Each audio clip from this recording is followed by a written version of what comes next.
Well, good morning, my friend. Welcome to the Pastor's Podcast this Monday morning as we start out another week today, December the 12th. Just a couple more weeks till Christmas. Hope that you're getting your Christmas shopping done. You're enjoying a good time with the family during the month. And of course, church yesterday. What a tremendous day we had yesterday at Maranatha Baptist Church. Nothing going on other than just church. It always amazes me. We're just having church, packed out auditorium both Sunday morning, Sunday night. I mean, full. You can go to my Facebook page and look at the crowd from Sunday night, and just a tremendous crowd. I'm pleased with what God's doing in our church, the growth that's happening. We're just a couple weeks away, I think, from actually getting in the auditorium. We've had several setbacks from just different things happening, but looks like it's right now on the track that we're going to be able to be in it here in just a couple more weeks. Probably start the year out, the second week of January out. What I'm looking for, what I'm shooting towards to be in the new auditorium, and a great way to start out the year. Hoping that will happen. And I hope that you had a good weekend as well. Boy, we had people saved, baptized both services. I always enjoy seeing that. God do the work there. He can. You just have to pray. You have to work and see what God can do in our churches. We live in days when people don't believe God can do the miraculous, and he absolutely can. And so I'm excited about what God's going to do here this week. This coming Sunday, we're giving out our church calendar. We got a very nice calendar we give out to everybody that comes to our church.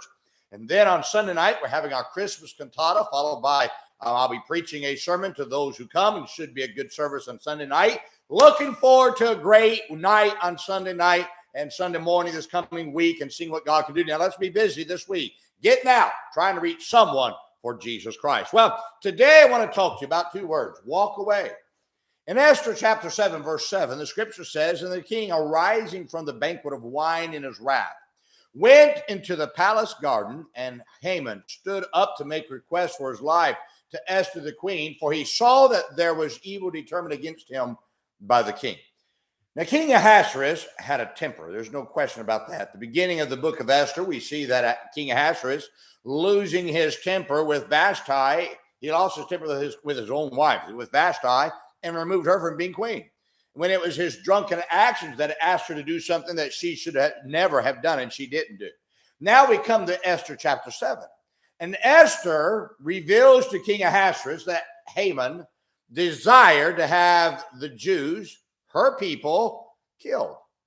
It says in the verse I just read to you, that the king, arising from the banquet of wine in his wrath, notice, went into the palace garden.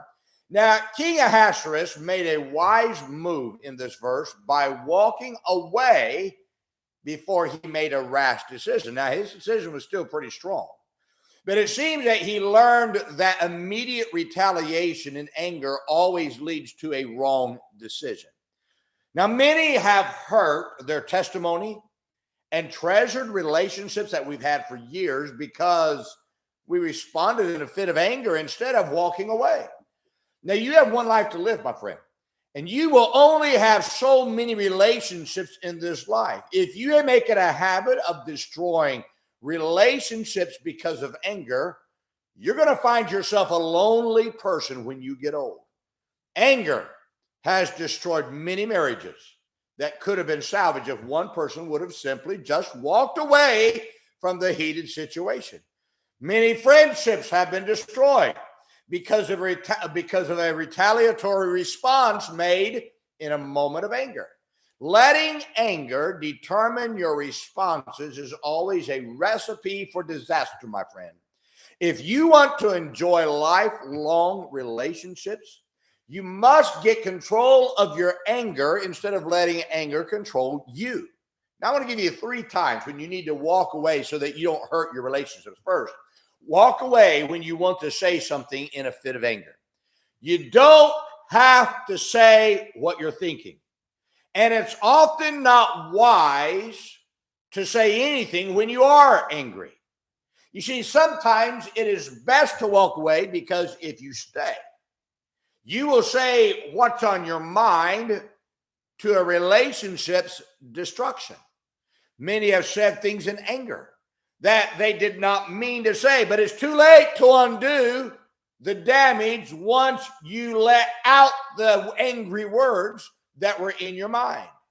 It's better to walk away when you're about to say things that you know will hurt the other person and the relationship you have with them.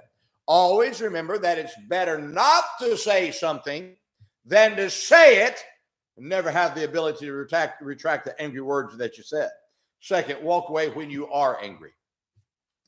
Responding in anger has often led to violence. There's a lot of marital violence because somebody has anger. Walking away gives your anger time to cool down. Now, you always make better decisions when anger's had a cooling off period. You see, walking away simply takes the boiling point of a heated situation away so that cooler heads can prevail. And by doing so, you preserve a great relationship. I'd rather preserve that relationship by walking away so I can cool down than to stay there and force it and destroy a relationship. Third, walk away when a disagreement is leading to an angry disposition. Now, there are times when you see a disagreement heading towards an angry disposition on your side or the other person's side. Now, when you see this happening, my friend, you've got to get up and walk away. It's always remember that both when in these situations, when one person is big enough to walk away from the impending anger. If you keep anger from determining your actions, you keep yourself from destructive words and actions that destroy treasured relationships. Now, I can tell you, people, I know I've been around people that they're angry every time they walk in. You're on edge because they're in anger most of the time. And may I tell you, if you're a leader, you got to make sure, listen, you'll drive everybody away if that's what everybody thinks about you. Don't always be angry. Now, on the other side, let me say this, just because somebody gets on you doesn't mean that they are angry. And then let me say one more thing. If you do respond in anger, be quick to apologize.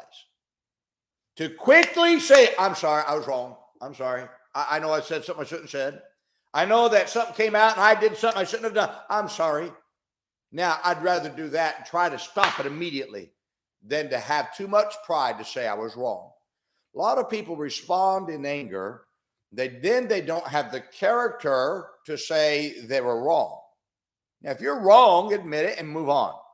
It's better to respond and be apologetic for the anger than to let that thing simmer, because you may have calmed down, but what you stirred in the other person may not calm down. So you better do everything you can to calm it down.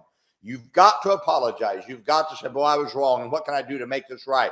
Get those things done, my friend, because relationships are very, very, they're treasured.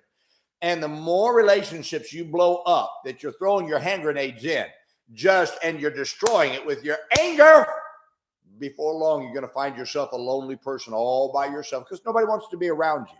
Now, don't be that person. Don't be the person that responds in anger. Learn to walk away when you are in anger, when you're about to respond in anger, or when you see it coming. You walk away. That's the way to keep anger from destroying a relationship that you love. Well, my friend, I hope this is a great help to you today. Now, let's remember today, be good to everyone. Everyone's having a tough time. Have a great day, my friend.